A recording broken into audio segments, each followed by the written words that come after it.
Hi, everybody. Welcome to Minimal Viable Brand for Photographers. We'll talk a little bit what that is, okay? Minimal viable brand is something that entrepreneurs use when they're talking about what's the least they need in their product or service to launch. So if they're going to do, say their idea is to do a big software that does contact management. So they'll come up with the basics for the contact management, realizing that there's going to be version 1, version 2, version 3, version 4, and they're going to get to this point.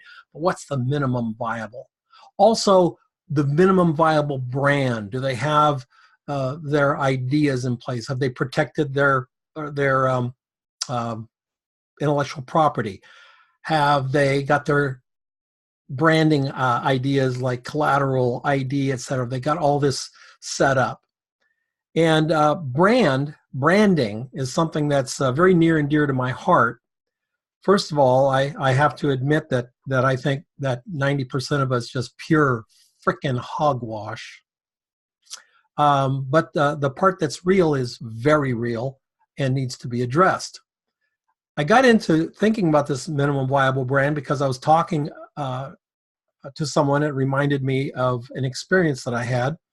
And I don't want photographers to go down this route. A young man had saved up about $17,000 from working 2 jobs for 3 years. He was going to start an online company, health services, nutrition, etc. And he got snared into having to have a brand first.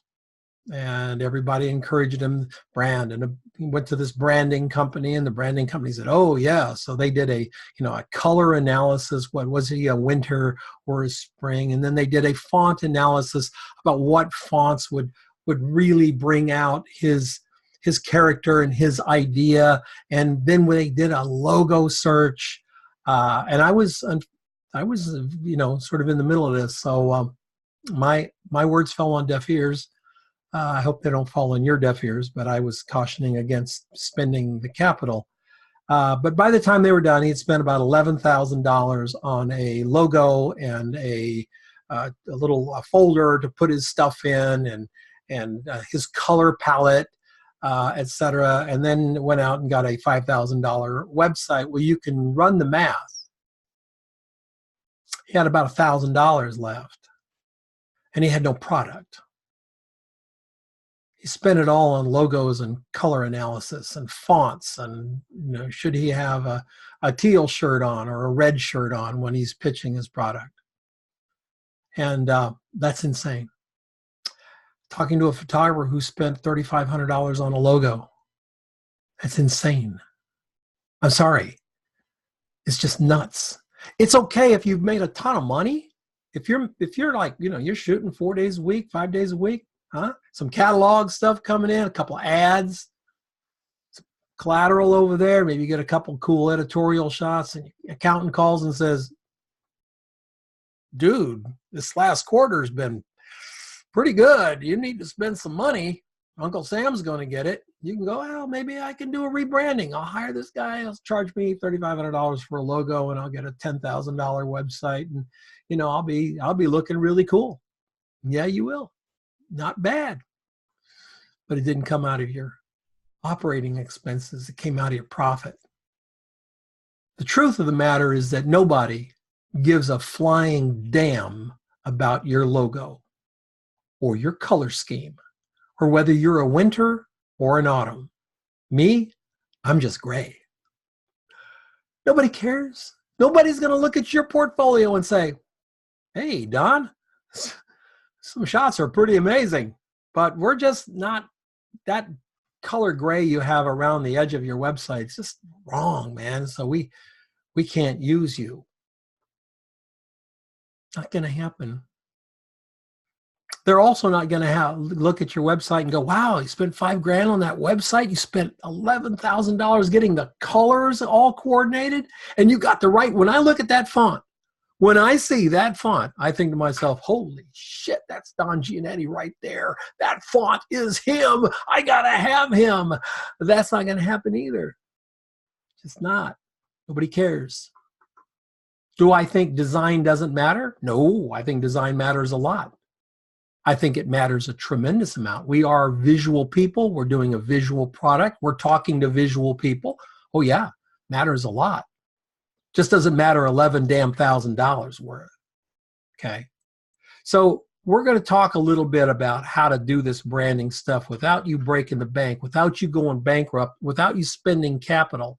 You should be spending your capital on making photographs and getting ahead of the game because, and I know it's going to come as a shock to many of you seasoned photographers. Some of you guys have been doing it for a couple of years. I'm going to let you in on a secret.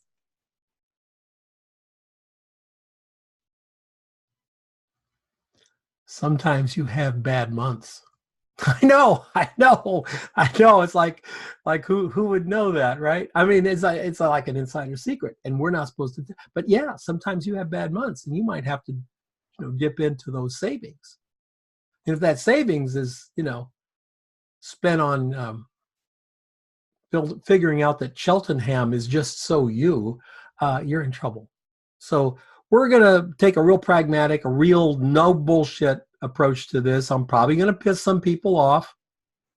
I don't have a problem with that ever.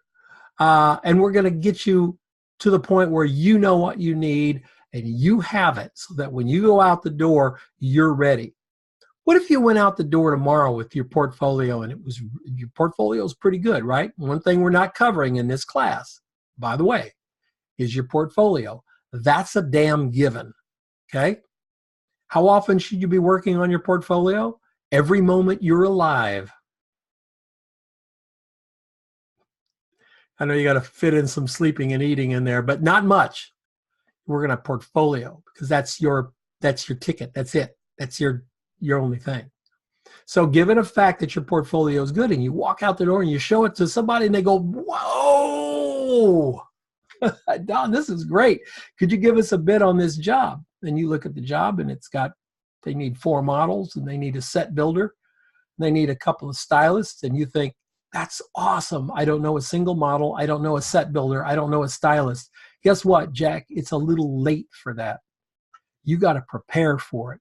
You need to have bid estimates. You need to have internal pricing so that you can go and create a price that you feel good about to send back to them. All of that we do up front before we hit the streets. At least we should, so that nothing comes as a big shock, nothing comes as a surprise, nothing comes out of the, left field and hits us upside the head. If you don't have a relationship with a modeling agency, you may not be able to hire a model. It would be a problem. Anyway, minimal viable brand. It's free course. Here's how you do it. You sign up to the little email thing down below, and you're going to get an email every week. And then every week, your module will appear on the right side. Now, if all the modules are there, it's because everything's gone through. You still want to be on that email list. You still want to be on the email list because new and exciting things will be coming out on that email list that as we add to the modules be, if I find a new something that is interesting, I'm going to post it in the correct module. You'll get an email and say, hey, we've updated it. So that's it. I'm not going to try to upsell you. I don't have an advanced